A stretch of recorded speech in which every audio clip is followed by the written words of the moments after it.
Aware of her status as a wealthy heiress, the girl accidentally collided with her grandfather's car upon arriving in the city. The tycoon couldn't believe his eyes, as he saw his deceased granddaughter before him, thinking it was a trick of his failing eyesight, an illusion he couldn't fathom. Little did he expect that this was the lost twin sister, who had never ventured beyond the mountains. Daffy, feeling uneasy seeing the stylishly dressed girl next to her, she couldn't help but feel out of place. Thinking her own attire looked plain and unfashionable, she pulled up her socks, trying to make herself look less ordinary. With her resume in hand, she went to find CEO Eric, hoping to secure a job at his company. However, Eric was away on a business trip to Japan, and she was assigned to work as an assistant on Tim's film set. Upon their reunion, Daffy felt awkward, having previously boasted about finding a job on her own, only to end up helping Tim with his tasks. Fortunately, Tim didn't give her a hard time, asking her to make him a cup of coffee instead. However, Daffy had never used a coffee machine before, and was at a loss on how to operate it. It was then that Tim realized she came from the countryside, and patiently showed her how to use it step by step.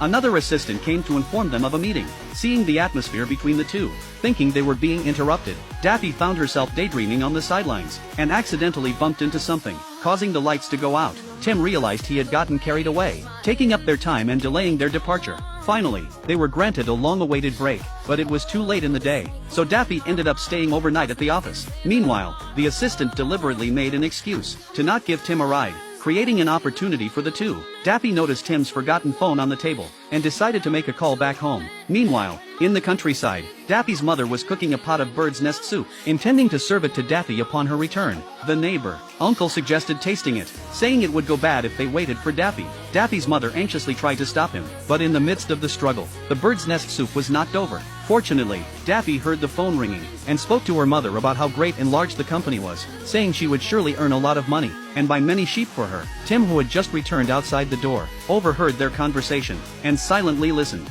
Not wanting to disturb this heartwarming scene, Daffy finally noticed Tim standing behind her, and quickly hung up the phone. Tim playfully teased her, saying she owed him a meal for the phone call. Daffy looked at the expensive menu, unsure of what to choose, while Tim confidently ordered a variety of dishes. Daffy worriedly calculated how much it would cost, and as she looked at her pink clothes, Tim was reminded of his deceased girlfriend. Being intoxicated, he became particularly gentle, personally feeding Daffy. Afterward, he treated Daffy as his girlfriend, hugging her and bursting into tears. Daffy pushed him away forcefully, giving him a kick. Realizing his true nature, she declared that she wouldn't continue working for him, no matter how much money he offered. However, she regretted her outburst that night, wondering why she had been so impulsive. What if he fired her?